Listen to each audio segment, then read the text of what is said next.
Yeah. New Tigolo, new Tigolo, new Tigolo, new Tigolo. This is Blackberry with Blackberry Entertainment and Urban Media, and I am interviewing the award-winning Ninth Wonder, and I'd like to ask you a couple of questions. Okay. Take us back to the 90s and your arrival in the Triangle. Tell me what your memories are of the scene as a whole and what that landscape looked like. I first got to the Raleigh-Durham area in 1993 because I was a freshman in North Carolina Central. And it wasn't that much of a scene that I saw because I guess, living in North Carolina and when you're young, you don't really think of North Carolina as having a hip-hop scene. But there was some things going on that I learned later that was going on, DJ Skaz and a whole butter team that was doing that thing in the mid-90s. At the time, I was just a student. And I left North Carolina Central and came over to NC State. And it was a couple of groups over there that was doing it. Lower Third was a crew that was doing it. There was a crew called Black Jedi Squad that was doing it. Dominion, they were doing it. Langston Fuse. It was so many people that were in this area that were, just on the move. Mike Savvy, a list goes on and on. So I wasn't even a part of it. I was still a fan because it was just hard for me to grasp the fact that, hip hop is not something that you see on TV. It can be right here in your dorm room. And so that's how it was for me when I first got to Raleigh-Durham. And so looking back at that time, and now it's 2011 and so many things have changed, describe the North Carolina hip-hop scene now. It's still diverse. It's still growing. I mean, I think it's still a lot of people here that really don't think that it can happen. They want it to happen, but, it's a couple of things we need to do to make it happen. And it's not all on me. People think it's all on me by myself. And it's not all on me. It's about just buckling down and getting your lane and sticking with your lane and going with it.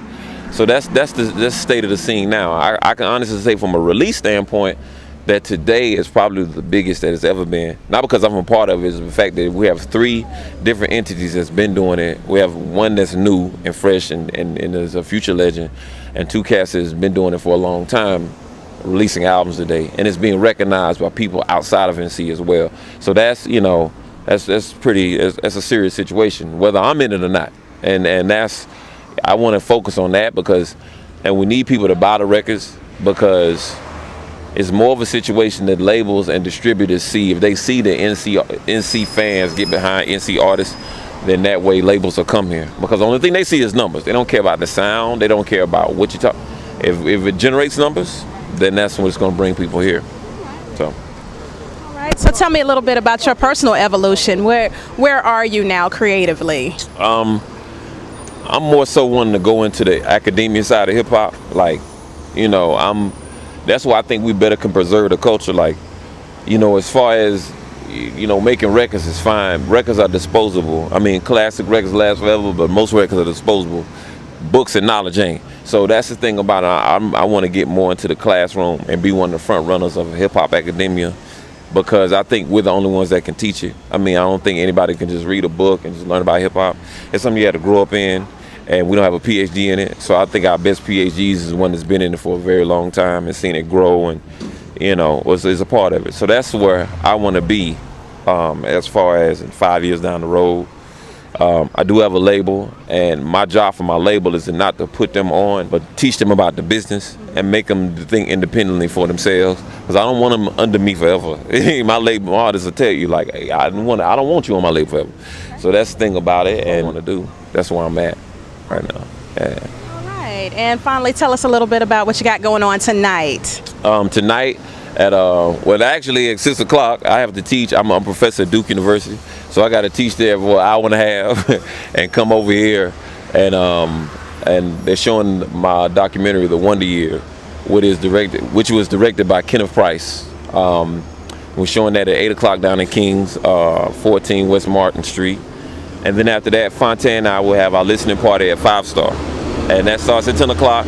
It's free, for this is some, family and friends come hang out, have a good time, and listen to some music and catch up on old, It's been a long time since me and him have done something like this together.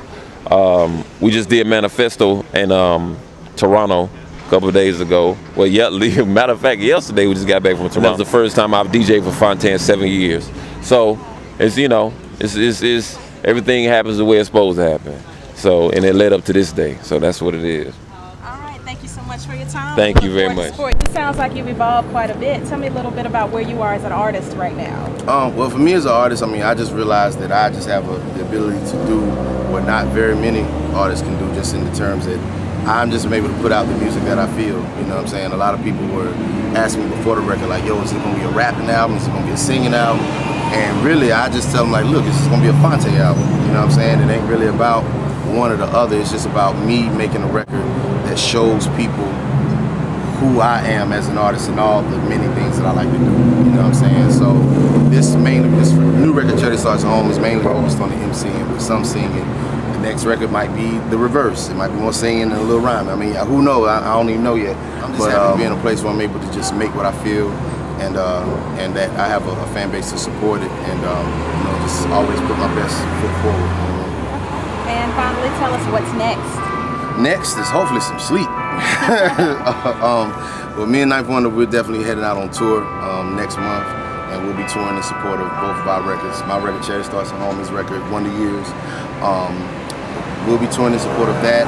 On the foreign exchange side of things, me and Nicolay, we just finished up the first movie score that we've done for this movie called The Last Fall, that should be out next year, starring Lance Gross, Vanessa Bell Calloway, Harry Lennox. It's like a cast of like legendary black actors in it. And we just finished that, so we're feeling good about that. We're in the process of wrapping up, actually. Then we will be touring the foreign exchange in November. Be out. Then me and Nick starting the foreign exchange record next year. So, like I said, I hope to rest at some point. All right. Well, congratulations on your album release, and we wish you much success. Thank you very much. I really appreciate it. Sun all over my face. Thank you. Thank y'all.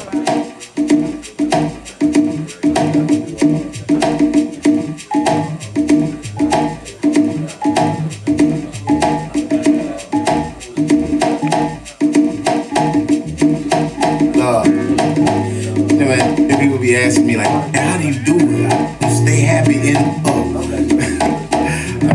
it's really just a state of mind. I mean, I know single men that'll kill for a home cooked meal. I know married men that'll kill for a quiet house. It's all depending on your perspective. You know what I mean? Ain't nothing perfect. Yo, my mind in another zone, and voice in another tone, arguing about